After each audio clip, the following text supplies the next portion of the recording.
सुप्रभातम प्यारे बच्चों, मैं अंजलि चौधरी कक्षा 6 विषय संस्कृत में आपका पुनः स्वागत करती हूँ। बच्चों, हम षष्ठ पाठ यानी पाठ 6 का अध्ययन हमने कल शुरू किया था।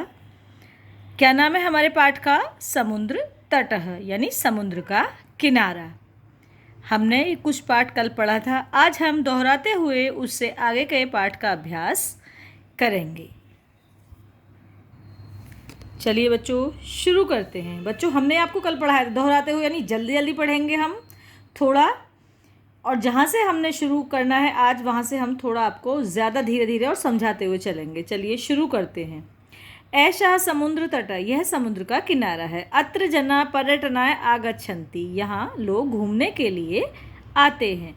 केचन तरंगे क्रीडन्ति, कुछ तरंगों से खेल रहे हैं। केचन च नौका भी जल विहारम कुर्वन्ति, और कुछ नौका भी यानी नौका में बैठकर जल में विहार यानी पानी के अंदर घूम रहे हैं। तेषु केचन कंदुकेन क्रीडन्ति, वहाँ कुछ गेंद से खेल रहे हैं।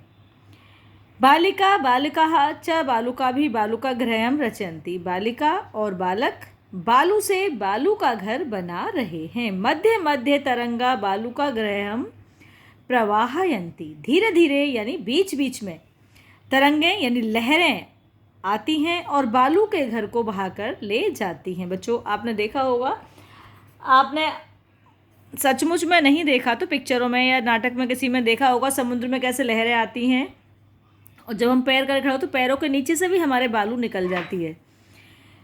तो धीरे धीरे मतलब बीच बीच में तरंगे आती हैं और बालू के घर को बहाकर ले जाती हैं। ऐसा कीड़ा प्रचलति एव, ऐसी कीड़ा यानी ऐसा बार बार होता है कि बच्चे घर बनाते हैं और लहरें बहाकर ले जाती हैं।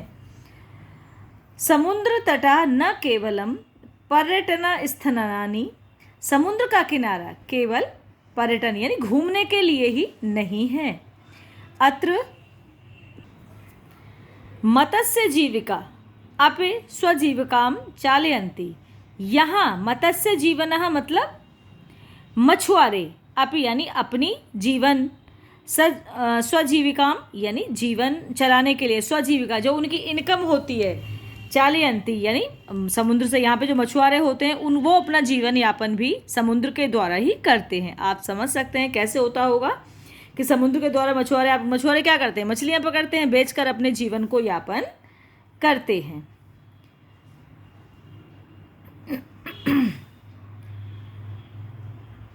अस्माकं देशे बहवः समुद्र तटा सन्ति, हमारे देश में अनेक समुद्र के किनारे हैं। बच्चों, हमारे देश में अनेक समुद्र के किनारे हैं। एतेषु मुंबई, गोवा, कोच्चि, कन्याकुमारी, विशाखापत्तनम, पुरी तटा, वैसे विशाखापट्टनम होता है लेकिन इसमें लिखा संस्कृत विशाखापत्तनम, ठीक है। पुरी तटा यानी मुंबई में गोवा, कोच्चि, कन्याकुमारी, विशाखापत्तनम, पुरी तटा अतीव प्रसिद्धा, ये अधिक प्रसिद्ध हैं। जो यहाँ पे नाम दिए गए हैं समुद्र के किनारे तो अनेक हैं, लेकिन जो प्रसिद्ध किनारे हैं वो कौन कौन से हैं? वो ये वाले हैं। गोवा तटः विदेशी पर्यटकेभ्यः समधिकम रोचते, जो गोवा के तट का समुद्र का किनारा है वो किस लिए सबसे अधिक प्रसिद्ध है? बच्चों, घूमने के लिए, क्योंकि वहाँ पर सभी ज़्यादातर घूमने के लिए जाते हैं। देसी और विदेशी यानी हमारे देश से भी लोग जाते हैं और विदेशों से भी वहाँ पर घूमने के लिए आते हैं। तो इसलिए किस लिए प्रसिद्ध है गोवा तट का? विदेशी घूमने के लिए। विशाखापत्तनम तटः वैदेशिक व्यापारम प्रसिद्ध, जो विशाखापट्टनम वाला समुद्र का किनारा है वो कैसे? वैदेशिक यानी विदेशी व्यापार के लिए, वैदेशिक यानी विदेशी जो व्यापार होता है पानी के जहाज़ों द्वारा बच्चों, वो ज़्यादातर इस समुद्र के किनारे से होता है। वो इसलिए विशाखापट्टनम वाला समुद्र का किनारा किस लिए प्रसिद्ध है? विदेशी व्यापार के लिए। कोच्चि तटः नारिकेलफलम्भ्य ज्ञाते, और जो कोच्चि तट का समुद्र का किनारा है वो किस लिए पसंद है? नारिकेल यानी नारियल के फलों के लिए, जो आप नारियल का पानी पीते हैं, जो कच्चा गोला होता है, वो सारा व्यापार कहाँ से होता है? कोच्चि तट वाले समुद्र के किनारे से। मुंबई नगरस्य जुहू तटे सर्वे जना स्वयं विहरन्ति। और जो मुंबई नगर का जूहू तट सर्वे जना, ये जो जूहू तट वाला किनारा है मुंबई नगर में समुद्र का, वो किस लिए, यहाँ पर लोग अपनी इच्छा से घूमने के लिए आते हैं, ये इसलिए प्रसिद्ध है।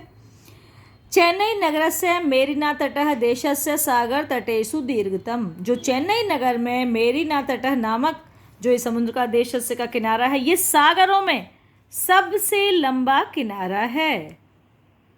कौन सा, यानी दीर्घतम लंबा, सागर तटेषु सागर का किनारा, सभी देशों मतलब सागर के किनारे तो सभी हैं, समुद्र किनारे सभी हैं, लेकिन ये चेन्नई नगर वाला किस लिए सबसे लंबा है।